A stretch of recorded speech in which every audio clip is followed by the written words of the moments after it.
bersabda, "Akulah gembala yang baik. Gembala yang baik memberikan nyawanya bagi domba-dombanya.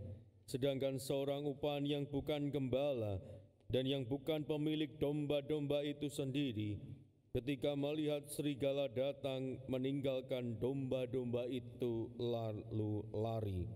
Sehingga serigala itu menerkam dan mencerai-beraikan domba-domba itu.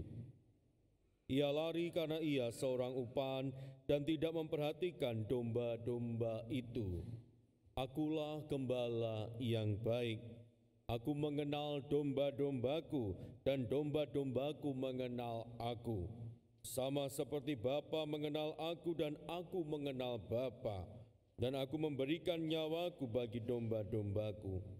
Tetapi aku juga mempunyai domba-domba lain yang bukan dari kandang ini. Domba-domba itu harus aku tuntun juga. Mereka akan mendengarkan suaraku dan mereka akan menjadi satu kawanan dengan satu gembala.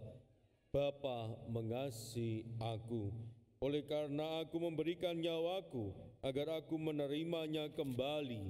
Tidak seorang pun mengambilnya dari aku, melainkan aku memberikannya menurut kehendakku sendiri.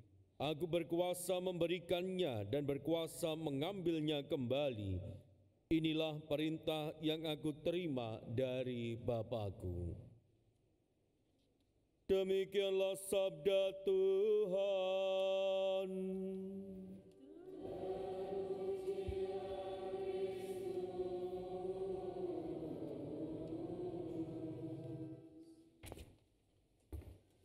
Bapak, Ibu, Saudara-saudari yang terkasih dalam Kristus, kalau kita merenungkan diri kita, melihat apa yang sering kali kita lakukan, kebiasaan-kebiasaan yang kita lakukan dalam hidup ini, kita akan menemukan sebuah kenyataan. Ketika kita juga merenungkan kebiasaan-kebiasaan atau perbuatan-perbuatan yang dilakukan oleh orang tua kita. Dan kalau dua kebiasaan ini di-match-kan, dicocokkan, maka akan ada kemiripan dan kesamaan, sadar atau tidak sadar, diakui atau tidak diakui. Coba diperhatikan. Kebiasaan kita, model kita duduk, model kita berjalan, cara kita berbicara, cara kita merespon segala sesuatu. Coba direnungkan. Pasti ada satu atau dua hal, entah mirip orang tua kita, ibu kita atau bapak kita, pasti ada yang mirip. Kalau bukan, pertanyaannya, kita iki anaknya siapa? Kalau nggak ada yang mirip blas loh, berarti ada yang patut dipertanyakan ini. Jangan-jangan kita ini bukan anaknya. Coba saja direnungkan. Saya seringkali merenungkan diri saya. Ketika diam gitu, saya coba ingat-ingat. Saya tuh biasanya kalau begini itu begini. Kalau begini, begini. Terus saya cocokkan sama bapak saya. Oh, bapak saya itu ternyata juga begitu. Saya cocokkan dengan ibu saya. Oh, kalau saya begini, saya begitu. Oh, ternyata itu cocok dengan ibu saya. Dan itu tanpa sadar saya lakukan. Karena apa? Anak itu selalu melihat apa yang diperbuat dan dilakukan oleh orang tuanya, sehingga meniru apa yang dilakukan dan diperbuat oleh orang tuanya. Menjadi pertanyaan bagi Anda dan saya saat ini, kalau hari ini Anda ditanya, Anda dan saya ini anaknya siapa? Jawabannya, kalau Anda ditanya, Anda dan saya ini anaknya siapa? Jawabannya, loh, gak bisa jawab ya. Oh, nanti tak sampaikan ke Romo Win. Romo Win dulu itu dosen saya. Anda kalau ditanya sama saya, Anda dan saya ini anaknya siapa? Hah? Anak siapa? Kalau Anda dan saya ditanya, Anda dan saya ini anaknya siapa? Bacaan kedua dengan jelas mengatakan bahwa kita ini anak-anak Allah. Tidak mendengarkan berarti. Kita ini adalah anak-anak Allah karena rahmat sakramen baptis. Rahmat sakramen baptis itu menjadikan Anda dan saya sebagai anak-anak Allah. Menjadi pertanyaan berikutnya yang patut kita renungkan dalam hidup ini, pantaskah kita disebut sebagai anak-anak Allah? Nah ini pertanyaan yang harus direnungkan. Kenapa? Kalau kita anak-anak Allah, sekarang pertanyaan berikutnya, adakah gambaran Allah dalam hidup kita? Kalau ada apa?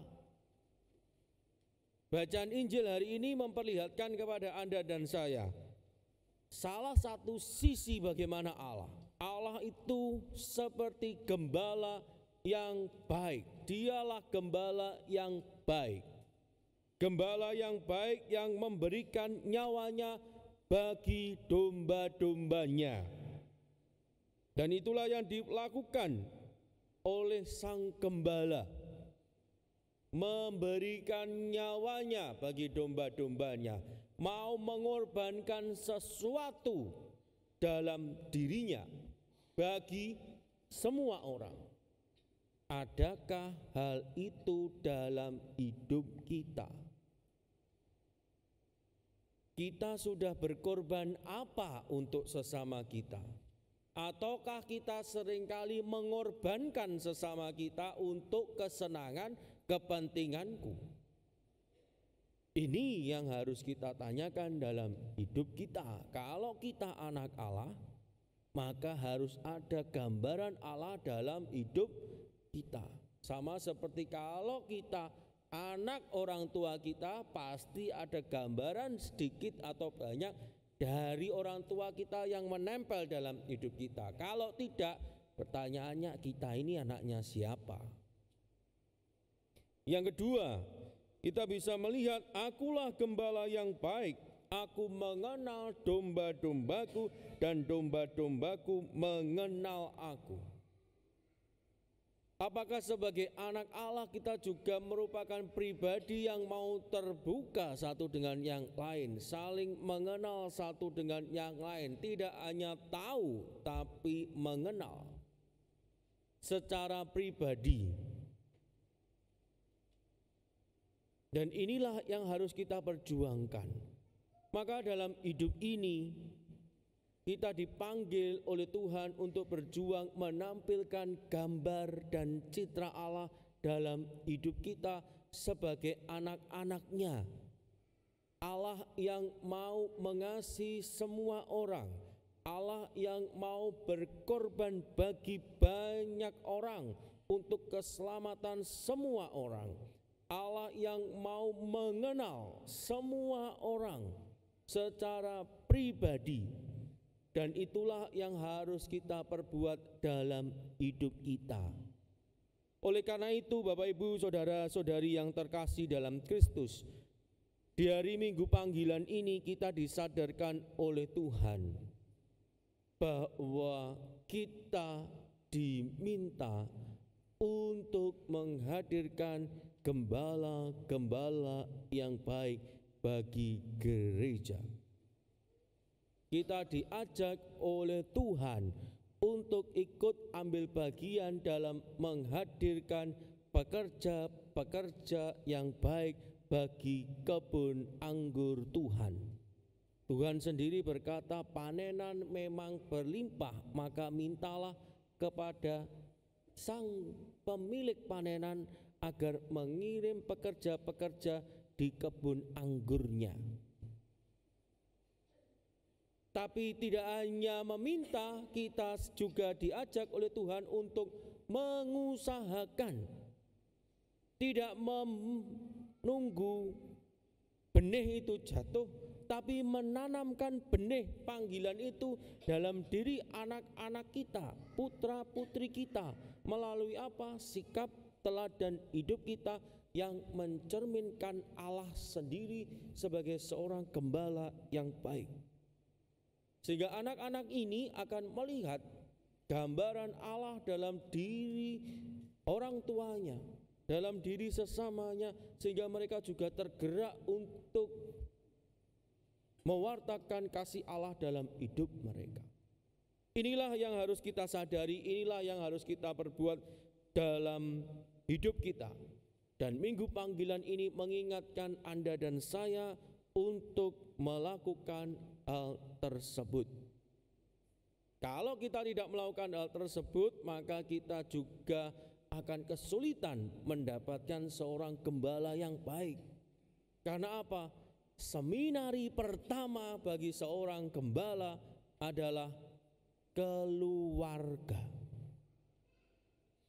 Keluarga inilah adalah seminari pertama yang mendidik, yang memberikan teladan, yang memberikan contoh bagi hidup para gembala. Maka Bapak Ibu saudara-saudari, mari kita sungguh-sungguh sadari kita dipanggil untuk menghadirkan gembala-gembala yang baik. Coba kalau saya tanya hari ini, siapa yang mau jadi romo? Angkat tangan. Oh, si untung ono sitok ya. Saya tadi pagi tanya di katedral, gak ono sitok-sitok. Wah. Yang mau jadi suster ada? Oh, minta maaf ya suster, enggak ada yang mau suster. Romonya masih ada satu lah, lumayan lah. Kemarin di seminari ada satu yang dari paroki Santo Stefanus Tandes. Dulu saya masih frater, dia masih biak. Saya jadi romo, dia sekarang masih jadi frater. Dan itulah yang harus kita lakukan Bapak Ibu, mendorong mereka menanamkan benih panggilan itu dalam hidup mereka, bukan membiarkan begitu saja. Menanamkan artinya memberi teladan, memberi contoh dalam hidup mereka tentang bagaimana Allah, kasih Allah dalam hidup ini. Dan itulah yang harus Anda dan saya perbuat. Teladan hidup itulah menjadi kesaksian bagi munculnya para gembala-gembala yang baik, seperti halnya Tuhan sendiri sebagai sang gembala yang utama.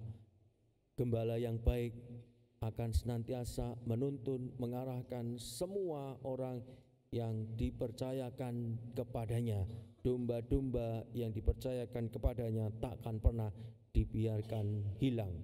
Dan itulah yang harus kita lakukan. Semuanya telah dipercayakan kepada kita. Kita dipanggil sebagai anak Allah dan diberi tugas untuk menghadirkan kasih Allah dalam hidup ini, sehingga banyak orang tergerak untuk merasakan kasih itu dan bagikan kasih itu kepada semua orang yang ada di sekitarnya. Semoga kita menanggapi panggilan dari Allah dalam hidup kita. Berkat Allah melimpah dalam kehidupan ini.